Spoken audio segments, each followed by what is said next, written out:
Hi, I'm Dr. Bertice Berry.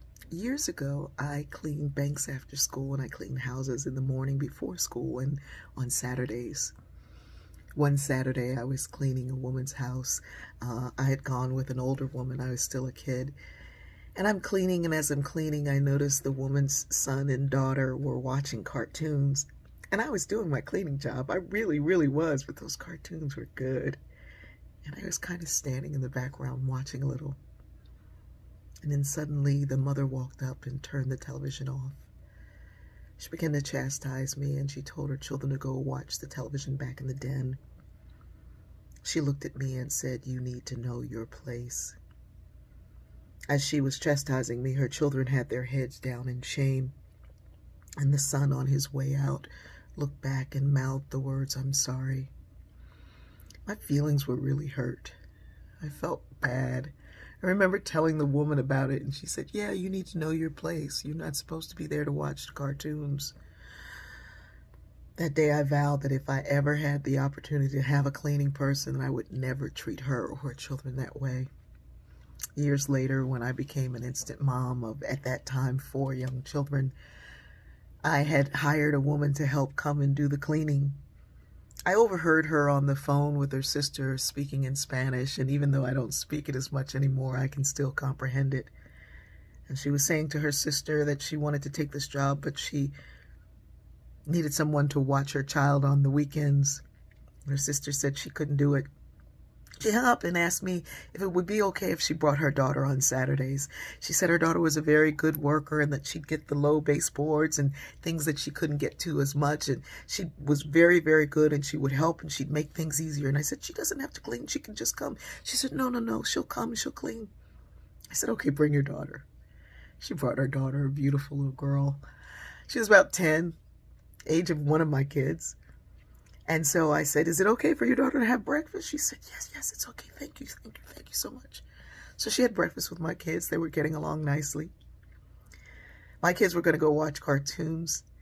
And so I said, "Yeah, you go watch cartoons with the kids." She'd come with the bucket, and I was like, "No, no, no, no, go watch kids with the kids." And her mother said, "No, no, no, she's going to work." And I said, "No, let her watch with my kids. Please let her watch. They need some friends." After she finished cleaning the house, I asked her if it was okay for her daughter to stay for the rest of the day and play with the kids because they were playing together so nicely, and that she could go and finish her work and then come back and get her afterwards. The woman began to cry. She said, "No one's been this nice to me. Thank you so much."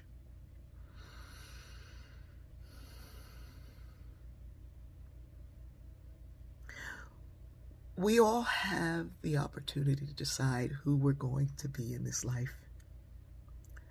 We're playing roles in our own movie, and we can be the woman who goes around telling people to know their place.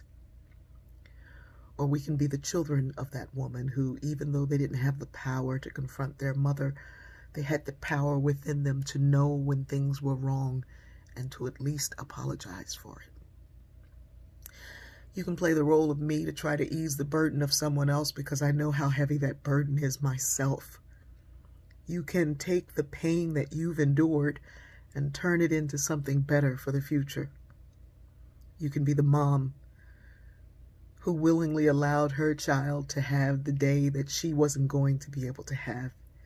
And even that takes a great deal of power. To be vulnerable, to accept the help when it's given, is also power. We all have a part to play. We have a place that we can live in.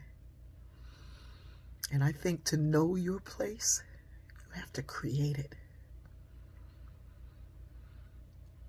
These young folks are creating some new places and new spaces for us to exist in. But we're not done, and we're not dead.